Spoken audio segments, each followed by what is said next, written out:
Thank you very much. Good to see everybody again today.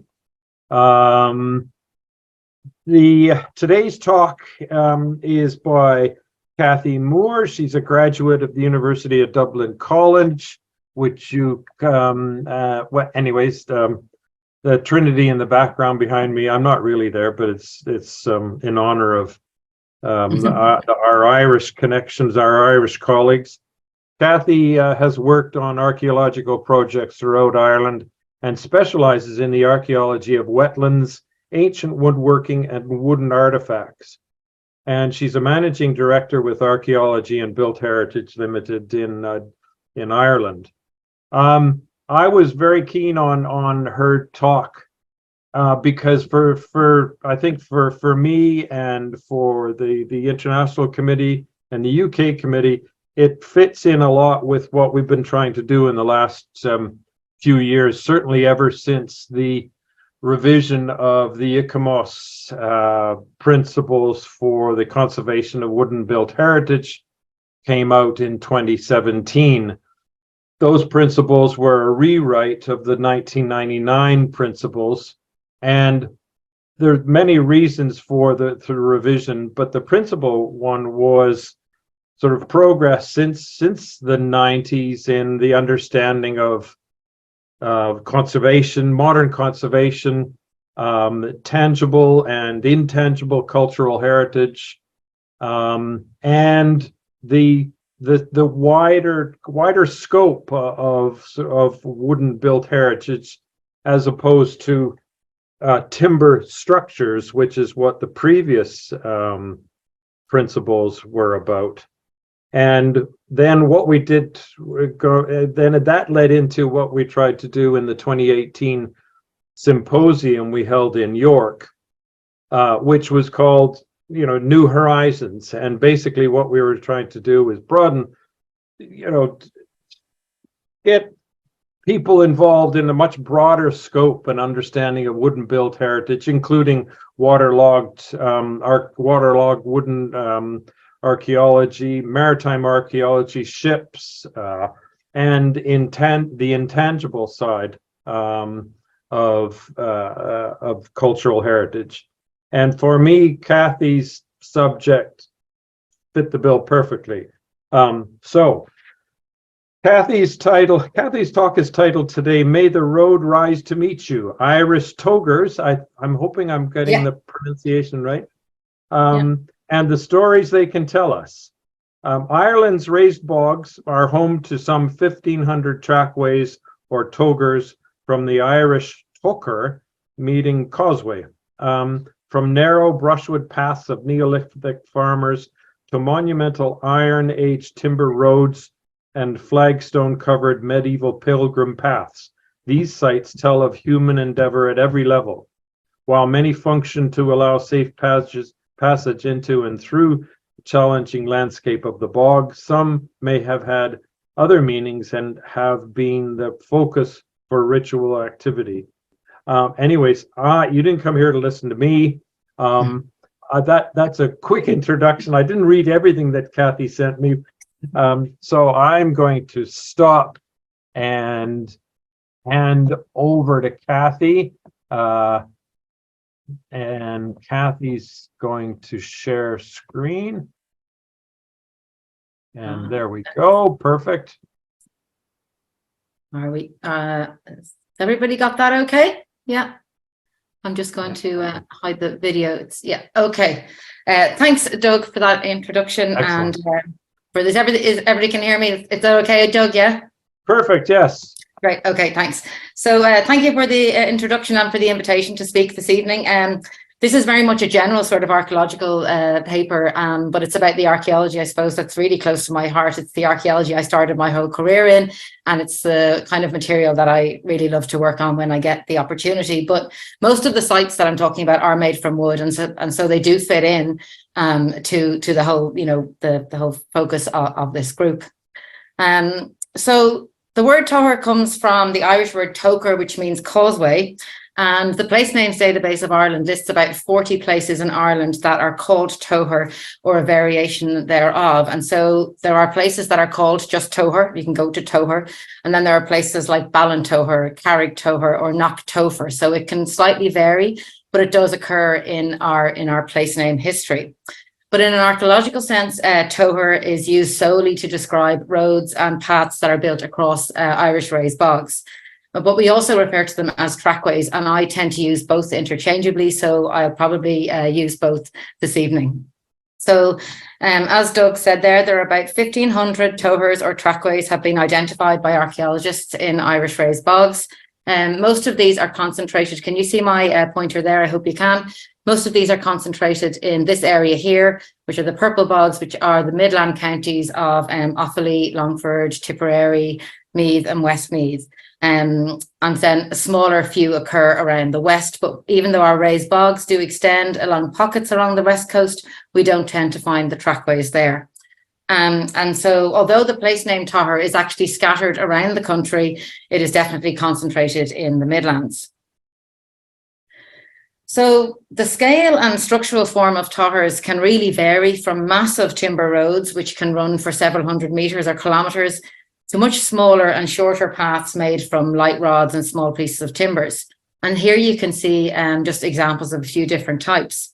So on I don't know if it's your left here, we have the huge trackway at Anaholty in County Tipperary. This was excavated by Kate Taylor of Tivas, Ireland. And this is a massive Iron Age road dated to 40 BC. It's about 6 meters wide and made with these huge oak planks, which were overlaid on a simple substructure of longitudinal roundwood runners and occasional pieces of timbers. Now, the Anaholty trackway is quite short. This is the only surviving length of it. It's been truncated there by a modern road. But at 6 meters wide, this certainly falls into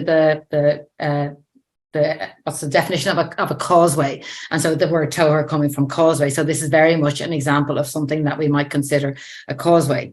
So then on the right hand or the opposite side there, we're seeing something very different. Up here, we have an Iron Age hurdle from a site at Iderclune in County Longford that I'll be talking a bit more about.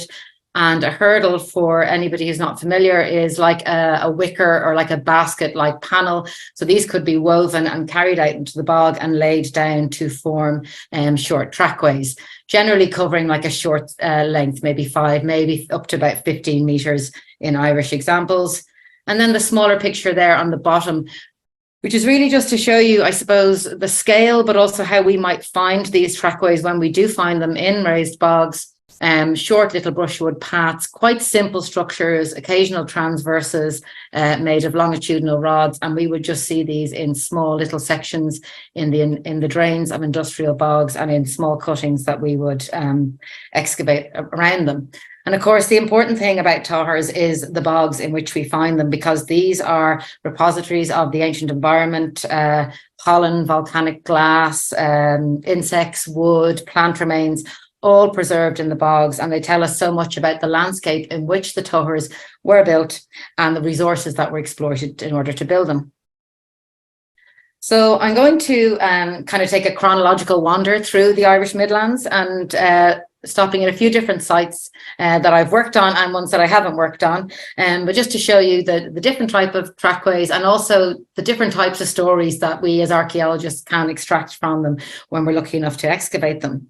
And so we're starting in Iderclune, County Longford, where in 2006 I was very lucky to direct an excavation of a very large complex of trackways, 45 in total, and they dated from the Neolithic, or the earliest sites, right up to the early medieval period. And this site here in the main photograph is Iderclune 45. It was the earliest trackway that we excavated, dated, you can see there, 3,600 to about 3,300 BC, give or take a few years. And it was a beautifully preserved path. It was about 2.5 meters below the modern bog surface. So it was really, really well preserved and really deep down. You can see the work we had getting down to it, building steps and ladders and the whole lot. It meandered across the excavation area for about 25 meters, which was the limit of our excavation. So it could have run for a significantly longer distance beyond our excavation. We were excavating in a narrow road corridor, so we only got to work within that space. And the people who built Iderclune 45 built it to a very specific design. They were moving from west to east. They first put down a loose substructure of longitudinal brushwoods and roundwoods, over which at regular intervals, they put down transverse or diagonal pieces. You can just see some of them there. And then into the top of that, they wove a very dense layer of longitudinal brushwoods and roundwoods, mostly of hazel. And this resulted in this kind of very strong and elastic structure. And there were no pegs needed to hold this in place on the bog. It held itself together very well because of that loose weave. It had a walking surface of about 1.2 meters in width. And so it's really, I suppose we would call this a path rather than a road. Now, the analysis of the insect remains from the peat right below the trackway was undertaken by Dr. Eileen Riley, a paleoentomologist in Ireland. And Eileen told us that the trackway was built in the fen, so an early stage in the bog development when the ground conditions would have included pools of open water and trees like alder and willow dotted around the edge of the bog. Now, fen is a habitat that's really rich in natural resources, like you've got water birds, you've got reeds, you've got lots of plants that are going to be useful to the people of the time. And actually also the insect remains from the site included dung beetles. So there were animals in the vicinity of the trackway, perhaps attracted to the edge of the bog and the pools of open water that were there. So Iderclune 45 probably ran from the dry land, which was about 40 or 50 meters just to the east. And so it ran from the dry land out into the bog. And so it was probably providing a footpath out into the fen where people could access those abundant resources that were out there. And you can see there that the really dense structure of Iderclune of the trackway there, and the type of wood species that were used to build the trackway. So absolutely predominantly hazel, but other species used there. But what else was happening in the landscape around Iderclune when this path was built? Well, building of the trackway coincides very strongly with a distinct change in the pollen record for the area. So the pollen at Iderclune was studied by Gillian Plunkett in Queen's University, and Jill identified that about 3,700 BC, so about 100 years before the trackway was built, the local landscape around Iderclune, which had been dominated by woodland, suddenly there was a substantial rise in grasses and weeds, signifying that trees were being felled and the landscape was being opened up for agriculture. So trees were felled to make fields or open ground for crops, but of course they were also felled to build the tóchar. And the wood analysis on the tóchar was undertaken by Dr. Inga-Lisa Stoich, which some of you may know. Inga-Lisa is retired now. She's a Danish wood anatomist who worked in Ireland for maybe the last 20 or 30 years. And Inga-Lisa identified that this trackway was mostly built from young trees of hazel, birch, alder, and apple or rowan type wood. And these came, of course, from very different parts of the landscape. So the hazel rods, which you can see in the photo there, and that's our little sample cutting across that. These were all really long and straight rods, and they came from a relatively dry area. This hazel was not growing out on the bog, and it was harvested at a young age, mostly 3 years old, possibly in a somewhat managed setting. I think difficult to be absolutely certain that it was a very formally managed setting, but certainly the trees were being felled at the same kind of age, most of them about 3 years old. But then the apple and rowan type wood, which formed a substantial enough element of the trackway, they were really mixed in age, so everything from 2 years up to 45 years. So they were coming from somewhere else, perhaps a wilder or more scrubby area of woodland, where they were just cutting down everything, young and old trees. They weren't taking care to just harvest these nice straight rods. And then finally, the alder and the birch came from a more marginal setting, and they maybe were harvested around the edges of Iderclune bog itself. You would expect those species to be growing there. So this is Corlay 9. Corlay is a very famous in Irish wetland archaeology. It was the site of a very big campaign of excavations in the 1980s and 1990s by Professor Barry Raftery. It's about 25 kilometres southeast of Iderclune. And this is Corlay Line, and it's actually a mirror image really of Iderclune 45. It was built in exactly the same manner, moving from west to east at approximately the same date. But this site, Idir Chorley 9, could be traced for several hundred meters across the bog. And so that demonstrates that even though these were just kind of small and narrow paths, they could actually function as quite longer routeways through the landscape. And of course, Idir 45 could run for significantly longer distance. We only excavated in quite a narrow corridor. But the similarity between these sites really is very striking. And it is possible that they were built by groups of people between which there were contact and shared knowledge and ideas. Now, in this slide, I've included then a little picture or drawing of the tool marks from the trackway at Idir at Chorley 9, because of course the wood in these sites was all worked with stone axes, and stone axes leave very distinct tool marks on wood. They leave these very small little scooped sort of facets, and you can see there are a large number of facets on small pieces of wood because it's hard to cut through wood with a stone axe. So bringing it, I suppose, together, these Neolithic trackways have a lot of information to give. We see how they were built by people who used stone axes to work the wood, but who cleared the land for farming and exploited different parts of the forests in different ways. And they are simple paths, but they're no less for it. And we're lucky to have found them and excavated them. Neolithic trackways remain relatively rare in Ireland, partially due to circumstances of discovery, but also due to preservation, you know, so it is still chance preservation that we find these sites. So then I'm sticking with Idir Clun, but I'm moving into the centuries of the late Bronze Age and early Iron Age, and look at some very different trackways and very different activity that's happening in Idir Clun at that time. And they tell a very different story about the people of the past. And so these centuries, and I'm talking now about, I've moved from about maybe 1400 BC, between 1400 BC and up to about 100 BC, late Bronze Age, early Iron Age in Ireland. These centuries saw Idir Clun become the focus of a very particular type of trackway building. And during this time, we had this network of very large interconnected sites was built out in the bog. And you can see this is the network here, with one exception, which is earlier. All of these sites are built during that time period. And what we have is, if we have a very large site running this way, another one parallel here, one parallel here, and then we have these separate sites which are connecting them at all of this kind of spaghetti junction is happening around 900, 800 BC. It's a really unusual kind of formation in trackway archaeology for Ireland, or for anywhere really. There's no kind of parallels for this sort of structural form.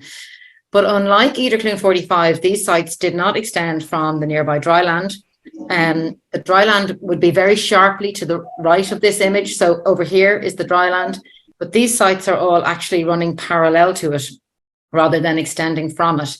So these trackways are facilitating people's movement within the bog, and where they crisscross, they allow people coming from different directions to turn a corner and join another routeway. I also think that the areas where the trackways join, so these sort of areas here, might have formed platforms in their own right, where people where people could congregate, coming from different directions. People could come together and congregate out in the bog. And the sites that form this network are really large structures. They are typically about 3 meters wide, and several of them are built. The 3 big ones that I pointed out are built with multiple layers up to over 1 meter in depth. Now, this starts around 1200 BC up to about 50 BC, and radiocarbon and dendrochronological dating of these sites has demonstrated that 2 of them, and probably also 3 of them, span that time period. So that's an intergenerational time span. It's going over several centuries, and we have these routeways are being maintained, if not constantly, then at least periodically. And again, that's quite an interesting phenomenon at this period in Irish prehistory. We don't tend to see that sort of longevity with prehistoric trackways.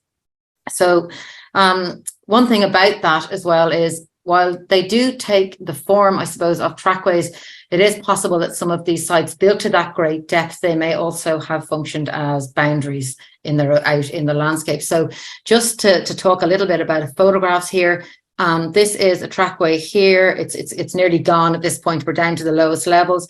but you can see the trackway is going this way. And then we have what are the transverses of one trackway become the longitudinals of another trackway. So this is how the sites were interlinked and very much, woven into each other, very much, connected.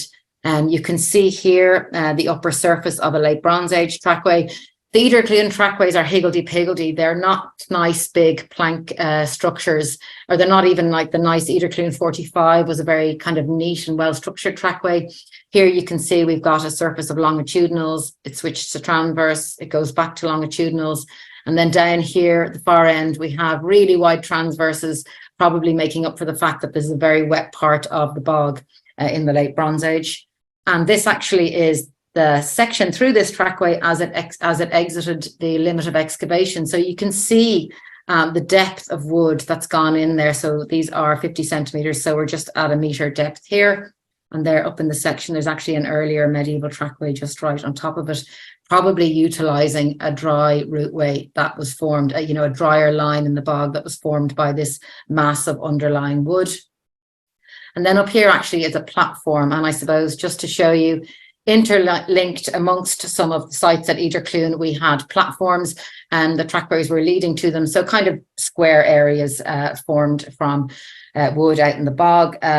So these are maybe areas where people can congregate for different reasons, but perhaps, for processing of resources and kind of for hunting hides, hunting platforms, that sort of activity.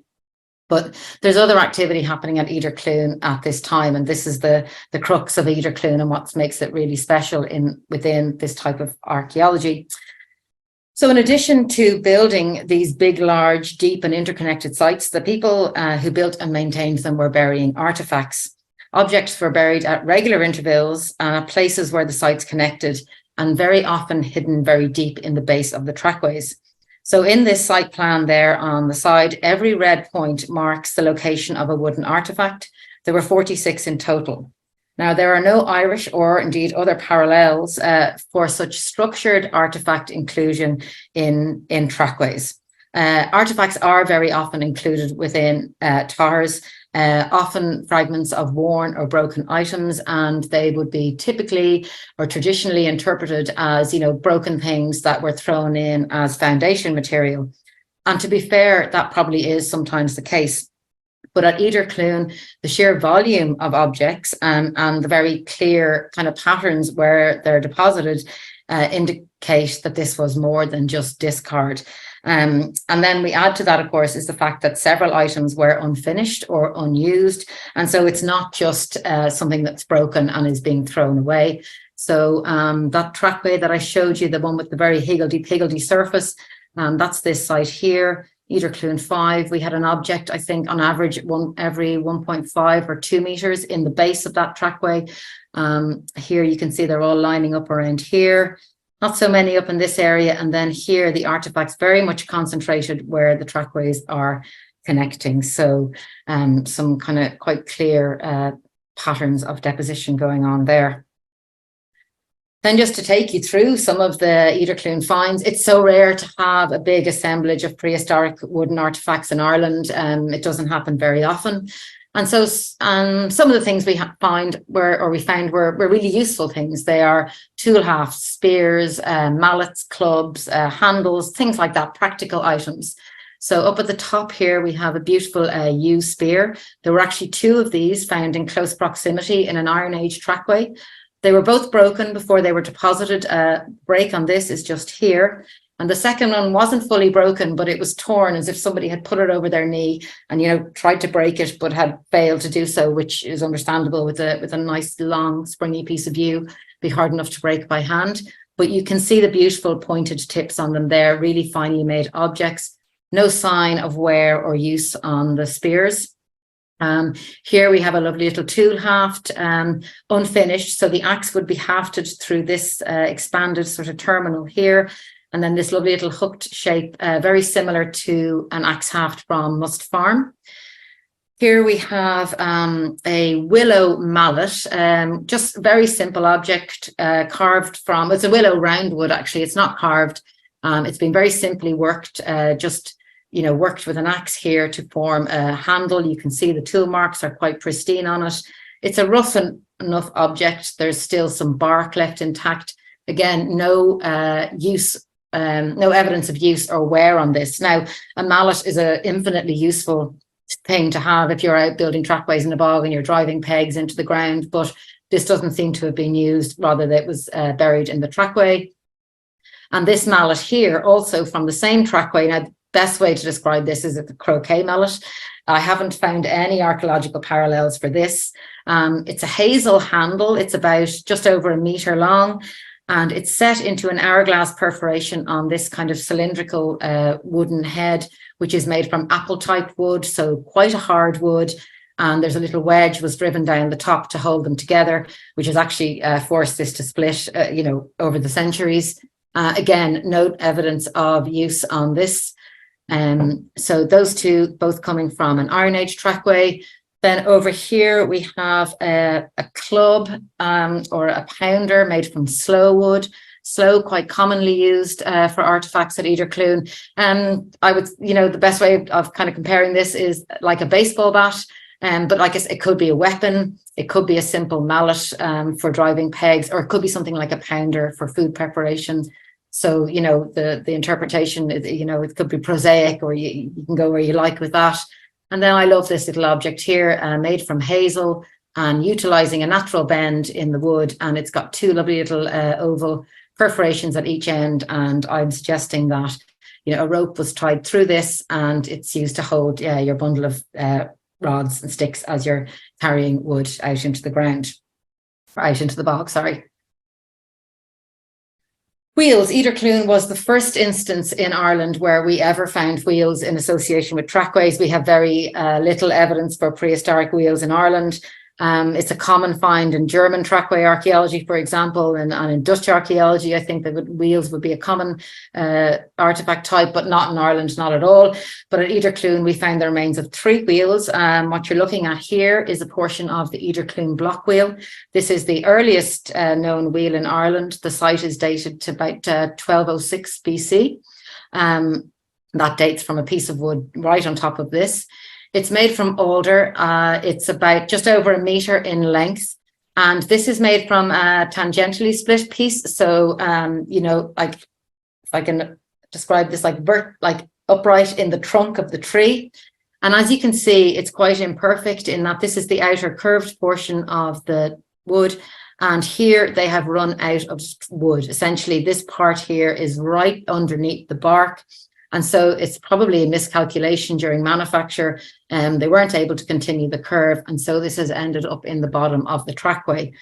Conor McDermott and UCD generated this sort of reconstruction as to what the Iderclune block wheel might have looked like.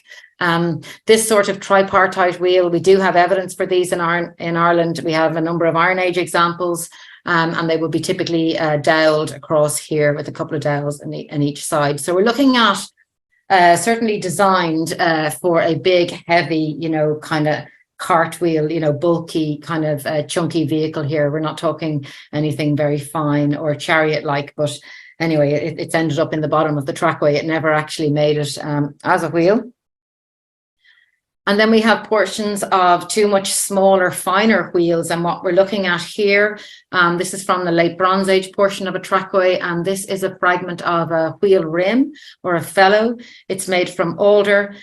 So this is the outer surface here. You can see the curve. And then there are sets of pairs of dowels set through it at regular intervals. There's some of the dowels that have broken off there. And the underside of this is really well worn, and there's gravel embedded in it. So this definitely was used. So in contrast to the block wheel that never got used, this was definitely functioned as a wheel during its life. And a portion of it has ended up in the trackway. And then the second photo there is, funnily enough, or quite remarkably, really, it's a fragment of another wheel rim or felloe. This one is carved from ash, and you can see the gravel embedded in the base. Now, we've never found these no parallels for these in the archaeological record at all in Ireland. So we've got 2 from the same small field in County Longford. And while this is coming from a late Bronze Age trackway, this one here is coming from an early medieval trackway, which is very curious. I suspect that this is probably an earlier find that made its way into the early medieval trackway, because the distribution of sites is very dense there. And I think it's probably anachronistic that it isn't actually early medieval. And just to show you a few more pictures of the ash or the alder wheel, you can see it there. This is the curvature on this, suggests a wheel of just over 1 meter in diameter, and some suggested reconstructions here. The girl who did these reconstructions way back after the excavation actually suggested this kind of expanded spoke design herself based on the spacing of the dowels through the wheel rim. But funnily enough, in our research, then we did find that wheels like this were made in the Far East. There are prehistoric wheels of this type from, chariots in Iran and this kind of thing. And then another suggested here, which is kind of a segmented block wheel, and these felloes or wheel rim around the outside, like a wooden tire, is actually the best way of describing it. So then domestic vessels. Interestingly, so in comparison then to some of the other finds for the tools and the hafts, which are largely unused, our domestic vessels are all really well used. None of them are complete. And we have little tubs here. This will be very typical kind of prehistoric vessel type, a cylindrical vessel carved out of a single piece of wood and a separate disc base set into the bottom. Fragments of that. We have this lovely alder bowl, well, half of an alder bowl, really. This has been really well used in its lifetime. It's worn to shredded on the inside, lots of patches of charring. And, you can imagine this is being used for food stuff. There's meat coming out of a fire, and it's been put into the bowl. Some embers are going with it, and the bowl has ended up being charred, buried in the bottom of the trackway. Little wooden vessel lid here, again, quite a typical kind of find. We would get this kind of form continuing right into the medieval period. And this lovely alder bowl here, this is early medieval or maybe late Iron Age, this bowl type, but it's from an early medieval site in Clun. I'm calling it lovely. You're probably going, what you talking about? It's in bits, but it is actually beautiful. We have most of it, but it's just very fragmentary. It was spread around the trackway, so we had to find all the pieces and put it back together. You can see it has these triangular carved handles with perforations. And then this is part of this bowl. So this is the vessel wall, the exterior, and it's being carved with these sort of bands of tool marks.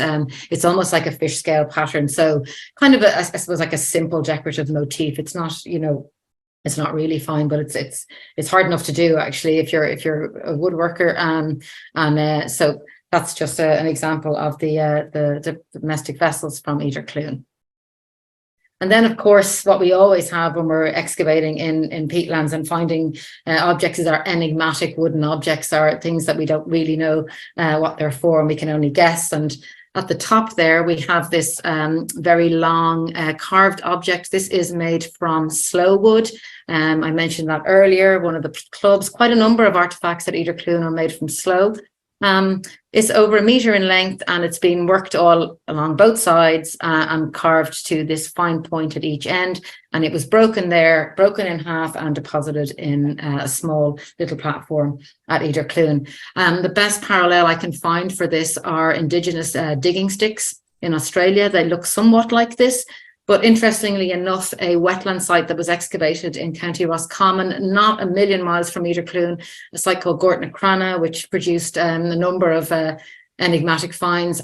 Several artifacts or fragmentary artifacts identical to this have recently been found. So that's curious, but it's great to have a parallel. Then down here we have this ash timber. This is incomplete. And you can see there are these equidistant notches across it. There are dowels in each side of these notches. So there was obviously other pieces set in there and doweled in position. And you can see the little tenon at the end here. And there's actually 4 dowels, tiny little dowels through that. So part of some kind of a frame. Are we looking at part of a bed? Are we looking at part of a cart? Something like that. We really don't have anything in Ireland that we can definitively say is prehistoric furniture. So whether it's something like that, hard to know. It's very slightly bowed, very, very slightly curved. And the opposite side of it is somewhat worn. So maybe we're looking at something more prosaic, like a kind of a frame, a sled, something like that. And then down the bottom here are our beautiful pieces of twisted hazel. So these, this pattern forms in nature, and this occurs when a piece of honeysuckle grows around a young stem. In this case, they're all hazel, and the two become intertwined. Now, we found 6 of these at Idir Clun, and they're all broken in antiquity, but as you can see, some of them have been worked. They were polished along their length, and this one has been nicely finished off here. We found them in 2 sites, late Bronze Age and of the Iron Age. But if you remember that first very large trackway that I showed you in Anaholty, the big wide 6-meter wide trackway, there was a piece of wood just like this found in Anaholty. And more recently, I was contacted by an archaeologist in Germany who was working on the excavation of a large Iron Age road, and they had found pieces of wood like this. Now, like I say, they do occur in nature. So somebody isn't making these, but it is interesting that they have been, taken and they are buried in the trackways of this date. So in our research on these, myself and Inga-Lisa Stoich, we didn't know what these were for a long time. We knew they were very decorative. And it was Inga-Lisa visiting her mother-in-law's house in Holland, and was sitting there one day and realized that over the fireplace there was hanging a stick that looked just like these. And it turns out that sticks like these are still traditionally made in Holland, where they are called goestock. And there is only one practitioner left by the name of Jan Wilman. He makes these. He either finds the sticks in nature in hedgerow settings himself, or he trains them to grow himself. And his craft has actually been listed on the list of intangible cultural heritage within the Netherlands. And here's a number of Jan's sticks. You can see they're very like the Idir Clun examples. He has carved the nice ends on them. These are pieces of honeysuckle that have grown around them. This is actually in Inga-Lisa's garden. Inga-Lisa is training this to happen to see how it goes herself. But in the Netherlands, the goestock date back to at least the 16th century, and they are used in a ceremonial manner to announce, births, marriages, that sort of thing. And the leading of dances, I think we're probably sort of in the realm of Morris dancing here, and that sort of thing.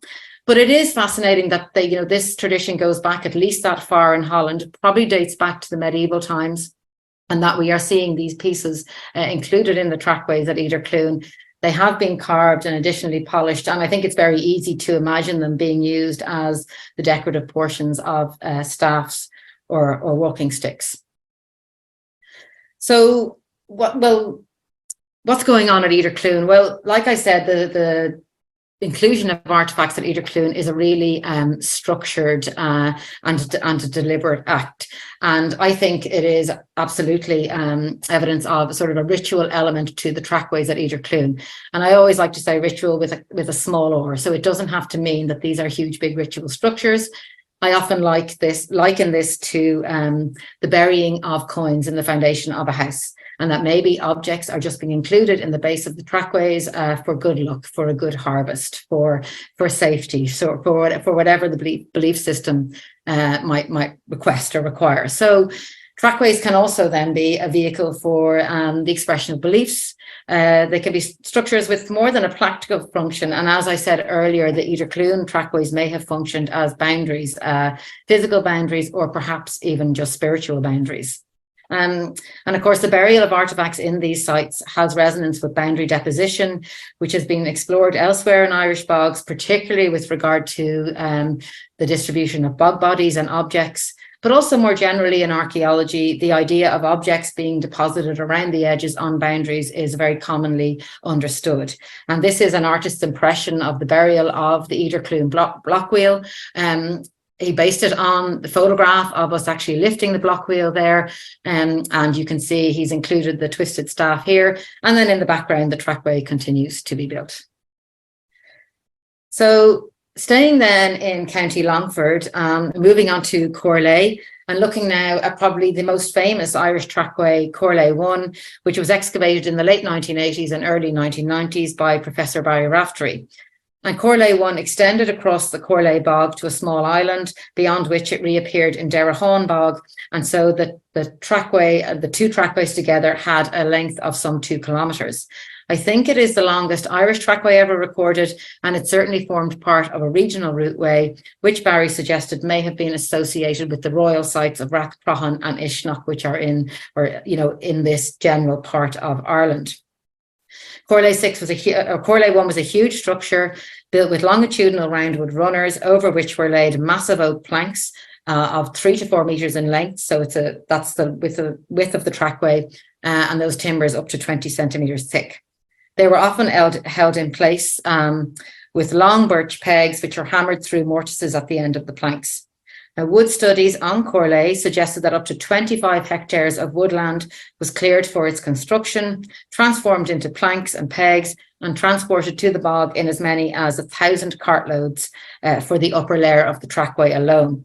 And what's more is that the tree ring studies, which dated the Corlay section of the trackway to 148 BC and the Derrahon section to shortly after that at 156 BC, also identified very consistent felling dates. So it's likely that the forest was felled, the timber prepared, and the road built in quite a short period for a massive undertaking. So what kind of story does Corlay tell us? Well, building this was a huge undertaking. It was a massive communal project. And so this tóchar tells us about societal organisation, about command of resources, and Barry suggested that its construction was a deliberate assertion of power, that it was a conscious statement by a powerful dynasty. And Corlay is certainly the most famous Irish tóchar, and it's what springs to mind when lots of Irish archaeologists think about bog trackways. But I really should point out that sites like this are quite rare. Anaholty that we saw at the beginning is of a similar scale, but it's much shorter. But really, there are only a handful of Irish sites that compare well with Corlay.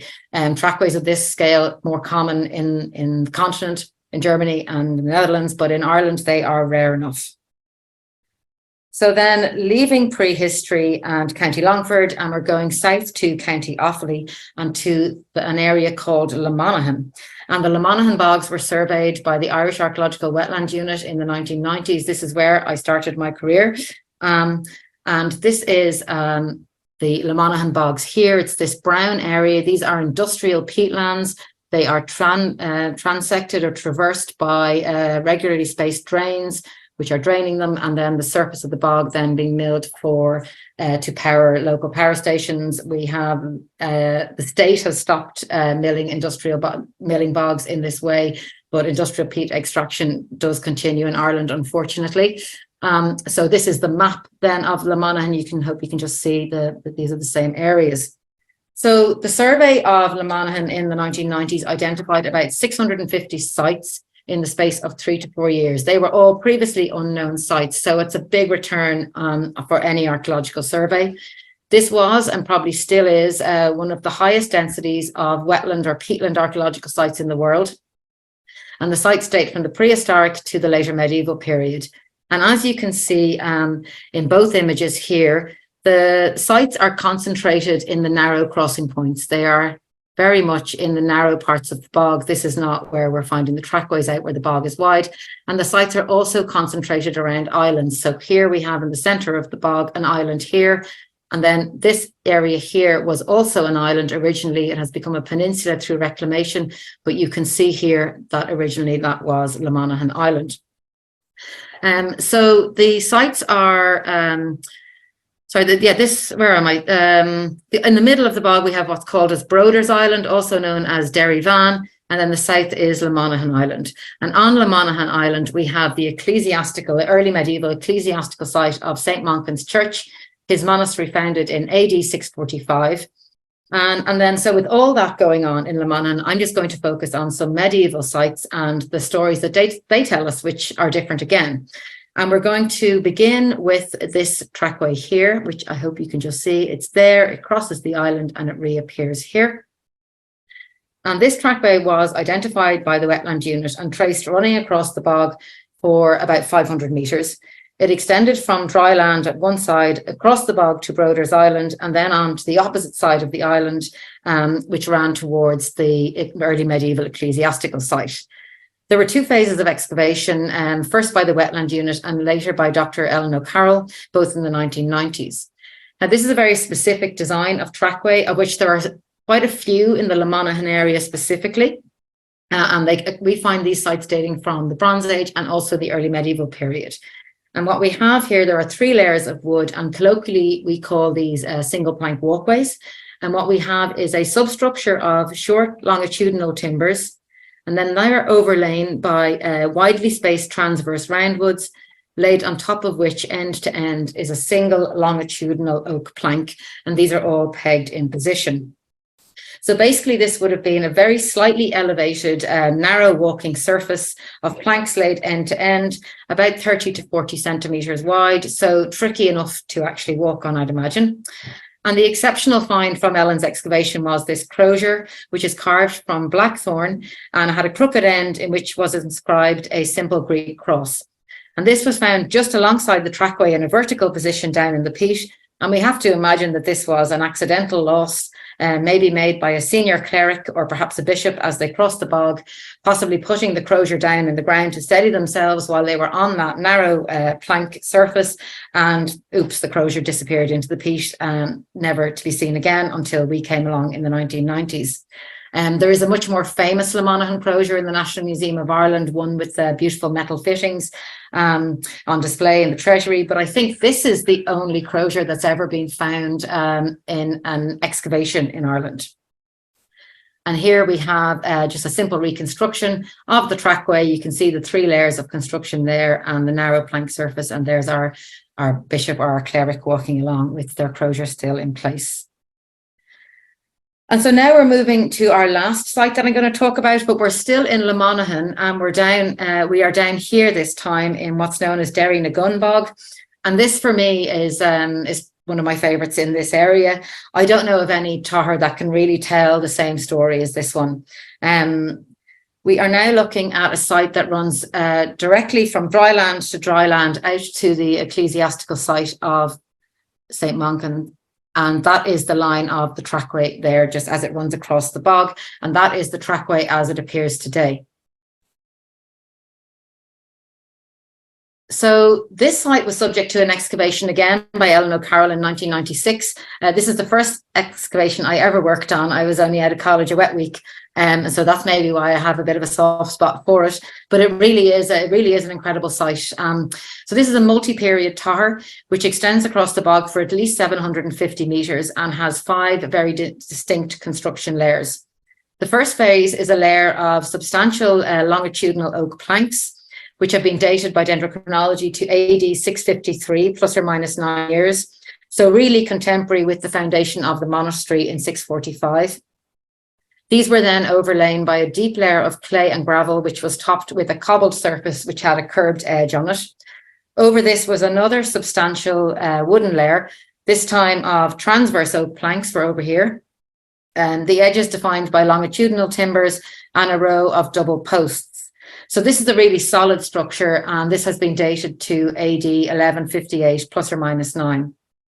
Over this then we have a less substantial layer of brushwood, and the brushwood was overlain by peat. So it does suggest that there was a period where the site was abandoned or certainly wasn't being maintained or wasn't having another layer added to it.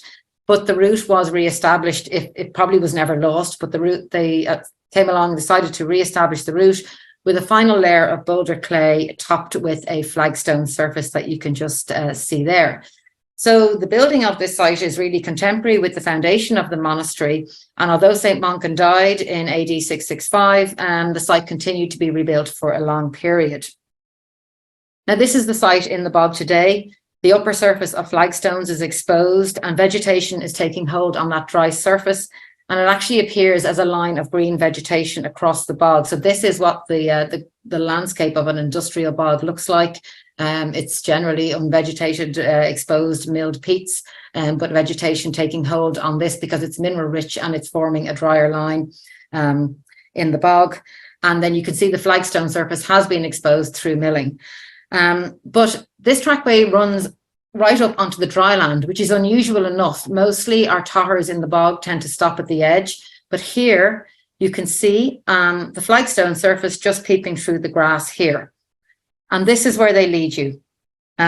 This is when you come up off the bog on the trackway, the tóchar first brings you to St. Mela's cell, which is the cell or hermitage that St. Monken built for his mother. This building that we're looking at here, probably dating between the 10th and the 12th centuries. And then it brings you, the tóchar continues past this building and it brings you to St. Monken's well and a bull-on stone here. And there's a number of cures associated with this. And it has a pattern day where, you know, people would go and do prayers and get the cure associated with this. And then the trackway finally brings you to St. Monken's church, the upstanding remains of which are later medieval. Now, the last time I visited this site about 2 years ago, I was told by a local man that his mother had walked on this tóchar in the 1920s to get to Mass on the opposite side of the bog where the modern church is now located. So there are a few trackways in Offaly that compare with this, a couple of multi-phase sites that have flagstones built into them and at least one of which is associated with a Mass path. But I don't know of any other trackway that was built in the 7th century that was still in use in modern times for the same reason. That's what's really remarkable about this. Bog trackways are rarely so long-lasting, both in the physical sense, but also in their purpose. Derry na Gun was built as a route for people to travel to their church to practice their religion around AD 653, and it was rebuilt time and time again for the same reason. And that reason persisted until the 1920s. And the tóchar still exists. You can still walk along sections of that path, the same route as the people of the 7th century. And that story really is something special. That's completely unique. And I don't know if there's anywhere, certainly nowhere that we know of in Ireland that has that longevity. Not in a trackway site, certainly in churches and things, but not in a tóchar that you can walk along the bog on. And so I suppose, I'm nearly done now. To conclude, Irish tóchars and the stories they can tell us are really quite varied. On a prosaic level, they are simply routeways, people moving from one side of the bog to the other or going out into the wetlands. But the preservation makes them special. They have stories of the ancient environment, of the growth of the bogs, of forests, of the effect of farming, management of the landscape. And then some tóchars do seem to have been more than just routeways. At Idir Clun, we see how the sites were vehicles for the expression of belief, evidence of ritual life, but also through the wooden artefacts, we have things that rarely survive in other contexts. And we can see the incredible woodworking skill and material culture of the late Bronze Age and early Iron Age people at Idir Clun. And at Corlay, then, we see how a tóchar could also be an expression of power, a command of people and a command of resources, a conquering of the landscape. And then finally in Le Monaghan, we have medieval pilgrimage or mass paths to isolated churches on islands. Again, a connection to a spiritual life, but also an incredible story of continuity. And so tóchars really are more than just roads or routeways. They can reflect multiple aspects of our pasts, and that's why I love them. And they are such important sites in our archaeological records. And that is me done. Thank you.